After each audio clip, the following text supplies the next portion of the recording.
Michael, you've also experienced these depressions where it's like you can't even fight it. I mean, you are in so much pain that it's hard to talk.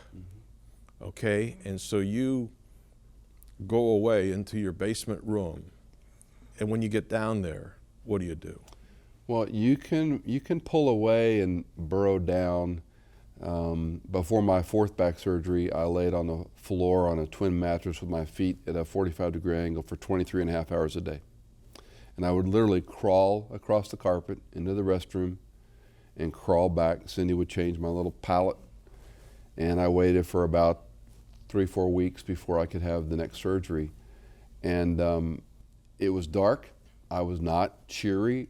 I mean, I could read this. It didn't affect how I felt.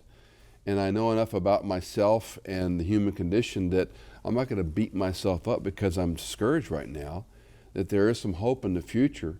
The passage in James that we all misquote, consider it joy, brethren, when you encounter various trials, knowing that the testing of your faith produces endurance, and let endurance have its perfect result, so that you may be perfect, complete, and lacking in nothing. Well, that doesn't mean I'm joyful when I'm lying in intractable pain.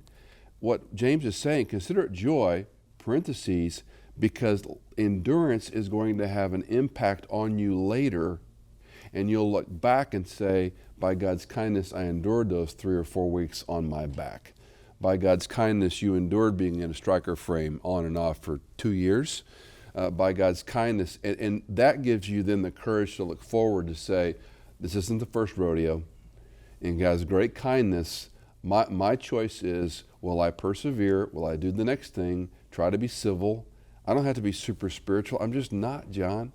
But to echo what Johnny's already said, I've got 6 friends that are closer than my brothers. And when I'm in those dark places, those are the guys that can speak to me. As one of them says, you need a spiritual dope slap right now. And another one knows when to encourage me. And they know my soul, they know my secrets, and they love me. And they're there when I'm too weak and too discouraged to do it myself.